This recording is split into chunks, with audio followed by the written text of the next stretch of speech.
Welcome everyone to the first episode of this poker vlog. I'm pretty excited. There's a lot of really awesome things in store, I think. And I think I'm bringing a little bit of a new spin onto what is becoming slowly a pretty saturated genre. But I'm pretty excited, like I said, for what I have to offer. You'll see in the vlog today a lot of really detailed hands, a couple of spots that I think I picked, and there's not too many hands, but I do go in reasonable detail with them. Today's information for the tournament is a $60 tournament. First place gets anywhere from $600 to $1,000 depending on how many runners are in it, obviously how many players are in it. Today, there's about 37 or 40 players, something in that boundary. We'll see what the outcome is. You guys have to stick along, to see that.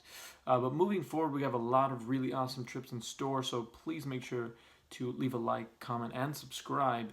We are going to the Deep Stacks Poker Tour in Canada, of course, in a few months here, and that should be really fun. And I'll continue to post some cash game footage as well as some different home games and different tournaments I decide to attend. You guys let me know how the vlog footage you guys enjoy. Obviously, comment down below, leave a like if you guys care for it. And again, this is Kieran. It's a pleasure having you guys in, and let's jump into the vlog. Alright guys, let's get this working here. We're going to start it off with pocket fives in the big blind. The flop comes out ace 3 deuce with 2 spades. It seems a little automatic, but there is a C bet by the player under the gun. We ponder over this action for a little bit. We do take into consideration this is one of the looser players at the table. They've been opening pretty light, so I don't believe they have an ace here every time. I eventually make the call, and I'm happy to see the turn card evaluate on the turn. The turn brings a pretty good card, actually. The 9 of spades. So one of the backdoor options that would have worked out for me, which is a backdoor flush. I'm happy. That could give me the best hand against the ace of spades. Against an ace, obviously. But we both decide to check pretty fast on the turn. The river brings the jack of spades, so I get the flush. So I check. He decides to bet 4K. This is a really confusing line for a couple of parts. I think most strong aces that he's repping under the gun are gonna barrel on the turn to protect their ace from seeing another scary card like a 4th spade. Also, hands like King Jack with the King of Spades, or King 10 with the King of Spades, or Queen Jack with the King of Spades, or Queen of Spades, those hands barrel on the turn because they have one, no showdown value, as well as they picked up a draw to bet at. I end up making the call, and he shows me Queen 6 of hearts. So we had the best hand by far the entire way. And we're happy to see that. You know, those kind of pots are easy, and we hope they come off. And I'm really happy with my play there. That's an 18,000 chip pot, and, you know, life is good when you're making those kind of strong calls. Here we got ace-queen with the ace of spades, queen of hearts. We are in the same level as the previous clip shown. Excuse me. We are in the 600, 300, 100 level. We raise it up to 1600 under the gun plus 1. To my surprise, it goes fold, fold, fold, fold to the big blind, who ponders it over for a bit and eventually makes the call here, as you'll see in some time. Pardon me. Look at me, the cutie I am, just looking at my hand, making sure I still have the same thing. Yeah, it's been a while. So there's going to be a lot of action that happens here quickly, so I'm going to burn it here because there's not a lot of time for me to describe it all. The flop is going to come out 10, 7, 6, all spades. I decide to show commitment here and go greater than 3/4 pot and bet 3,100. I want to, like I said, I want to show my commitment. This is a great flop for my hand. He obviously checks it to us.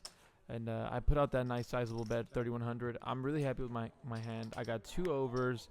I got the nut flush draw. This is my kind of pot. I bet 3,100, and you'll hear here in a second. He announces all in for about 20K. I think it's a little less now that I think about it, but He goes all in. I snap call because honestly, there's zero hand for value that he can shove there that makes sense with his stack size. He has too many big blinds. Like maybe bottom set. That doesn't make any sense. He flips over 4-3, catches a 4 on the turn. River is the Justice Spade, and we're happy to get there, I guess. But again, I was pretty happy with my call. It wasn't like a I'm chasing a flush kind of call. I really thought ace high was the best hand. Here's one of those pots that we love in poker. That is the small pots that end up adding in the future, obviously. We pick up 7-3 offsuit in the big blind. Button limps to us. Small blind completes. We decide to check it. The flop comes deuce 4-6 rainbow. We have a gut shot here, so I'm happy to check it to the button and hope to get a free card. The button checks, which we're obviously happy for, and the turn brings the lovely 7. We now have top pair, no kicker, but we still pretty happy with our hand, and we still have a gut shot. That'll give us a straight if we get called and we think we're behind for some reason. He makes a call. We bet very small here, 800 on the turn. On the river, I lead out again for 1,000. I think I can get a deuce or a 4 to call me, maybe even a 6 if he checked it. He snap folds. That's life. Here is going to be one of the hands in poker where we, you'll see here.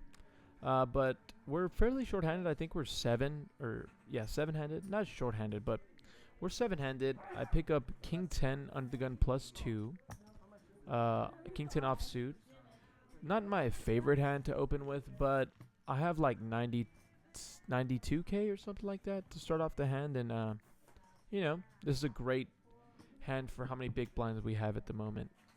Right now, the level is at 1,200, 600, 200. Flop is ace high. Not something I really want to barrel at. Turn brings me some equity here, obviously. It's the king of diamonds on the turn. He, surprisingly to me, he leads out for 3k. I make the call, and the river's a jack. So he's going to lead out here for 3,500, and I'm going to sit here a while and ponder over the decision. What I end up making is I end up making the call. The reason is there's 2 flush draws that didn't get there, and I think a lot of the time he can show up with one of those flush draws busted. But after thinking over it a while, he had the ace. He had me dominate, obviously, but I think it should have been a fold. It was just screaming for call, and his bet and his sizing all felt like value to me. So kind of a donk move there, maybe. One of the not so premium plays I think I made in the night. Here's one of those crazy hands that I was talking that really make poker fun. We're gonna go ahead and raise it up to 3,500 here in the 1,600, 800, 200 level, or the 800, 300 level. I don't remember, something like that. We have 6 deuce on the button suited. It's a terrible hand, but again, we have a big stack here. We have like maybe 82,000 or 87,000, and everybody to my left for sure has 30k or less. Maybe probably like 40k or less. So I'm happy to play a pot in position. We get 1 color. The flop brings ace 5 deuce with 2 diamonds. I decide to keep the story up and bet 4k on this flop. The small blind was the only one that decided to call here. Big blind folded. Small blind asked me how much my bet was. I say 4,000, and he makes the call. And we go to a turn. Sorry about that, the mic. The turn brings a 10 of hearts, I think, if I remember. Let's see what I put here. Should be like the 10 of hearts or something like that. Is it ever going to come up? We may never know. Oh, I don't think I added it. Well, I got to add that now. But anyways, so the 10 of hearts comes on the turn. We continue with the story here, and oh, there it is. We continue with the story here and bet 7k. Sorry, 7,700. Showing that we're pretty interested in our hand here. Obviously, we have bottom hair. It's never good. But I don't feel like a lot of strength. The way he called on the flop didn't feel like ace to me. And even if he had an ace, ace rag was not feeling very good whatsoever. I think I can get him to fold on a lot of rivers with ace rag. Like ace 7 suited or ace 8 suited. I think I can get him to fold. On the river, we get another 10, and I decide to go all in, and he snap folds, and he shows us pocket queens. and we're happy to take that down. Obviously getting a better hand to fold. In this certain hand, we pick up 9-3 suited in the big blind. There is a shove for 7,700 or so. We already in the hand for 1,600. I'm trying to really think in my head, is this a profitable call? I have like 90k. It's like 4 or 5 more big blinds. It's 3 more big blinds. It's the worst fucking. After pondering over, I end up making the call, and we see a7 offsuit. So we're not in terrible shape. It's like 60-40 or whatever. Okay with that. The flop is pretty nasty. It brings Jack, Jack, Jack with 1 diamond. The turn is a deuce of diamonds. We're asking to pair the board, and on the river is a king of diamonds. So we runner to get the better hand, which I'm not going to complain too much about, if I'm being honest. That's good for me. Here we get an all-in to our right on the button. We pick up king 6 of hearts in the big blind. We only have 10k more than him. But the blinds are so high, I end up making the call. He can have any 2 in that spot, and for some reason he has ace queen. So this is a flip or a race or whatever the proper terminology is. The board comes out king high, and we win a pretty nice hefty pot there for 85k, and we'll never complain about that, obviously.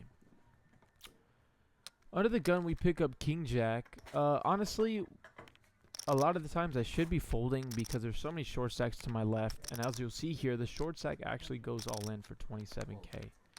So if I don't have the intention of calling an all in, I don't know why I'm limping here, honestly. This was a pretty stupid move on my part. That's okay. But I'm kind of glad I ended up limping after all, obviously, because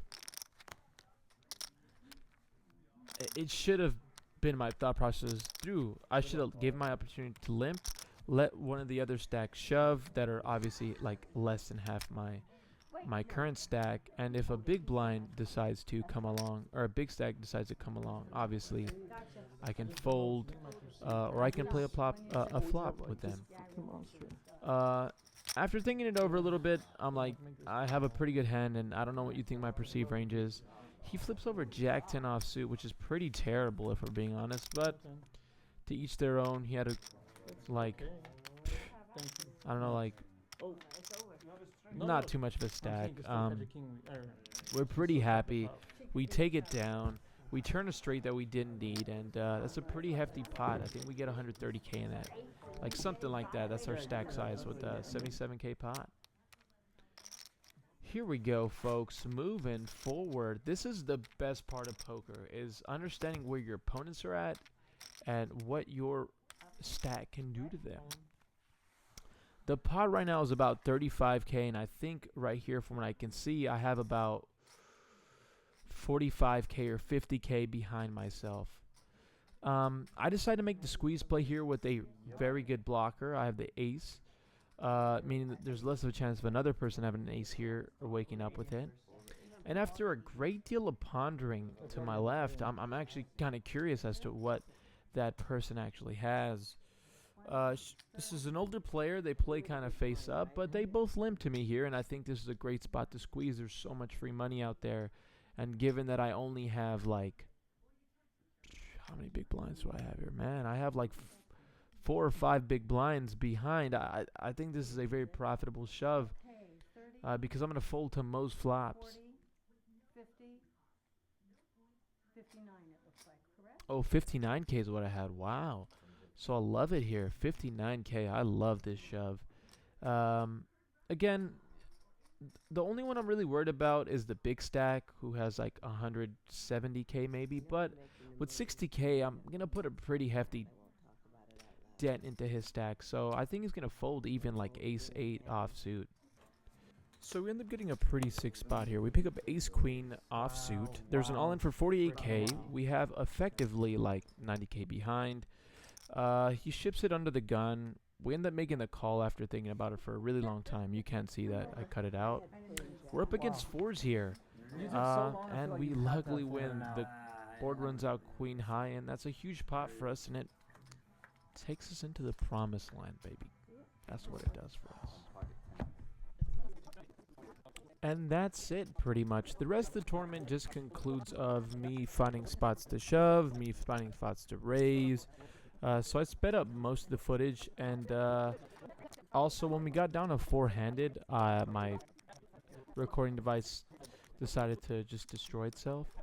It died. But pretty much nothing crazy happened. The only hand that was pivotal that unfortunately didn't get on camera was when I decided to finally call an all-in. The all-in was for about maybe 67,000, and we had about 180,000 behind. Something, maybe had 40,000, something around that sort. We call in the small bound with Ace 4 offsuit.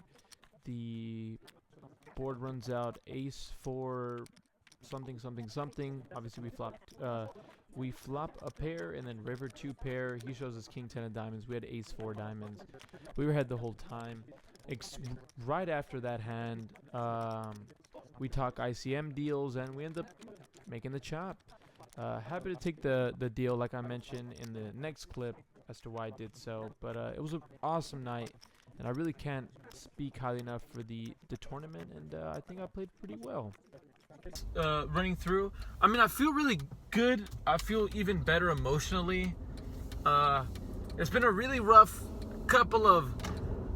It's been a pretty severe downswing, and the amount of money I won today was definitely not enough to cure the downswing, but the emotional toll that the downswing takes on you, for the most part, for any poker player, just drastically calms down when you take a nice win. Anyways, we ended up chip chopping. I had 260K.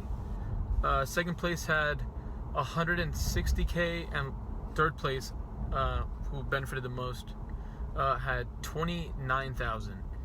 Not a lot of chips in play tonight, and there's a couple of reasons I did ICM. One, I was not even double the second place, and the big blind was 20K, which is ridiculous, meaning that we were probably gonna have to get it in all the time, and I'd rather just chip chop now when I know I have the chip lead, and instead of chip chopping later. And it's a home game and people are nice, why not, personally, but it's all good.